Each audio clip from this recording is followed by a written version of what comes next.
BJP अध्यक्ष नितिन नवीन ने 65 सदस्यीय नई राष्ट्रीय टीम के साथ में आज पहली बैठक की और दिल्ली स्थित पार्टी के मुख्यालय में हुई इस बैठक में 2027 की विधानसभा चुनाव की तैयारियों समेत कई मुद्दों पर गहन चर्चा हुई है। अब बीजेपी का नया विजन क्या है, इस नई टीम को प्रधानमंत्री मोदी की तरफ से क्या कुछ दिशा निर्देश दिए गए हैं। बीजेपी के नवनियुक्त पदाधिकारियों से प्रधानमंत्री मोदी की मुलाकात हुई और मुलाकात काफी ज्यादा अहम रही। पार्टी मुख्यालय में यह बैठक रखी गई थी जहां पर उन्होंने नितिन नवीन की नई टीम के साथ में बैठक की और जानकारी के मुताबिक इस दौरान प्रधानमंत्री मोदी ने नए पदाधिकारियों को संगठन को लेकर जरूरी संदेश और आने वाली चुनौतियों के लिए दिशा निर्देश भी दिए हैं। यानी नई टीम की कमान संभालने के साथ ही पदाधिकारियों को प्रधानमंत्री का सीधा मार्गदर्शन मिला है। प्रधानमंत्री मोदी ने हर एक पदाधिकारी को बताया कि किस तरह से पार्टी और संगठन के लिए आपको काम करना है। इस दौरान उनके आगमन पर पार्टी के सीनियर नेताओं और वर्कर्स की तरफ से स्वागत भी किया गया। राष्ट्रीय अध्यक्ष नितिन नवीन ने फूल का गुलदस्ता देकर प्रधानमंत्री मोदी का स्वागत भी किया।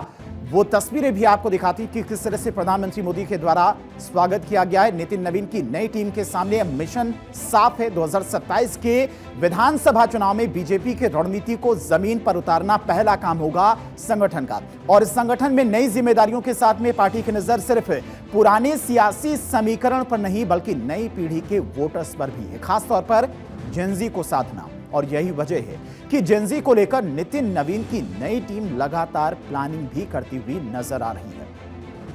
अब बीजेपी ने जेनजी से जुड़ने की तैयारी तेज कर दी है। पार्टी ने इसके लिए खास टीम बनाई है और यह कदम प्रधानमंत्री नरेंद्र मोदी के मंत्रियों को दिए दिशा निर्देशों के बाद में उठाया गया है। प्रधानमंत्री ने विश्वविद्यालयों, सरकारी स्कूलों में युवाओं से सीधे संवाद बढ़ाने पर जोर दिया है। अब बीजेपी का जेनजी प्लान क्या है तो वो भी चलिए आपको समझाते हैं। बीजेपी की बैठक में युवा संवाद पर जोर देने के निर्देश दिए, यानी कि युवाओं से ज्यादा संवाद करने के लिए कहा गया है।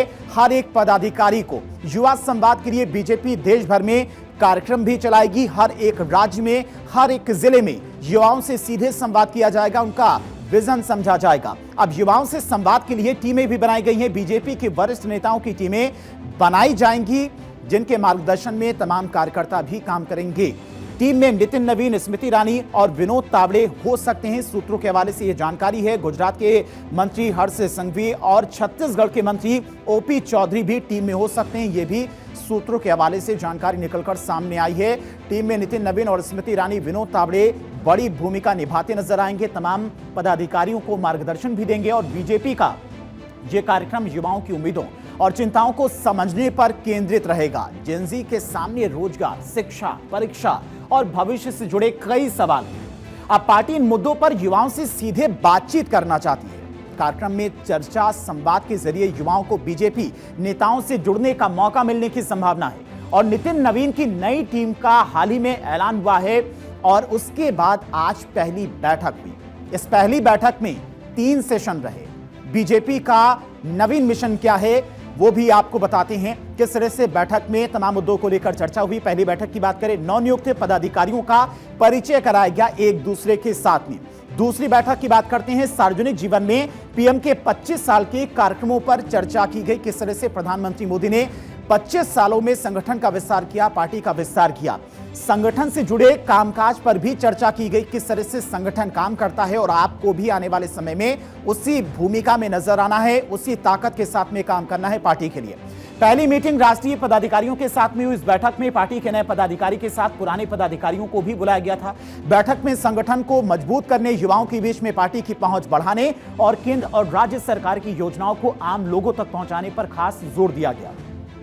पार्टी ने पदाधिकारियों को नेशन फर्स्ट की भावना के साथ में काम करने और सार्वजनिक जीवन में अनुशासन व संयम बनाए रखने का संदेश दिया है। नितिन नवीन की बीजेपी की नई टीम का संदेश क्या है वो भी आपको बताते हैं। पदाधिकारियों को नेशन फर्स्ट की भावना के साथ में काम करने का मंत्र दिया गया, यानी कि राष्ट्र सबसे पहले है, उसी भावना के साथ में आपको काम करना है। पार्टी के कार्यकर्ताओं और पदाधिकारियों को संगठन को मजबूत करने की बात कही गई है।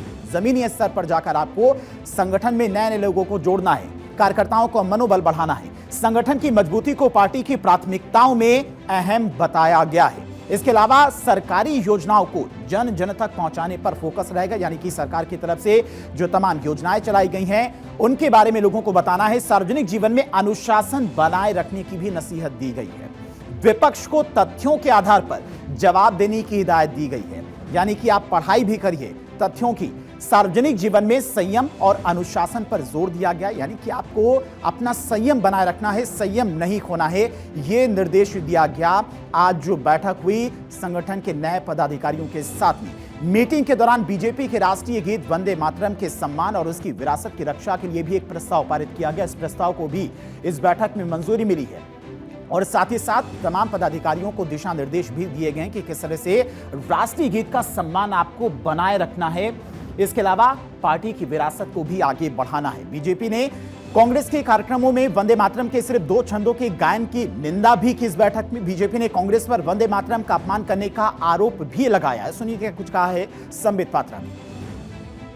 जो चिट्ठी 1938 में पंडित जवाहरलाल नेहरू ने जिन्ना को लिखा था, वह स्पष्ट रूप से उस चिट्ठी को पढ़िएगा तो नेहरू जी, जिन्ना जी की जो डिमांड्स थी, 14 जिन्ना के डिमांड्स थे, उनके सामने घुटने टेकते हुए नेहरू जी कहते हैं हमने मान तो लिया है, आप वंदे मातरम पर प्रतिबंध चाहते हैं, मान तो लिया है हमने, हम संपूर्ण वंदे मातरम का पठन नहीं करेंगे, कांग्रेस उसे नहीं गाएगी, मगर यही तुष्टीकरण की बीज, this seed of appeasement which was sowed by Pandit Jawaharlal Nehru in the year 1937 was the seed of partition.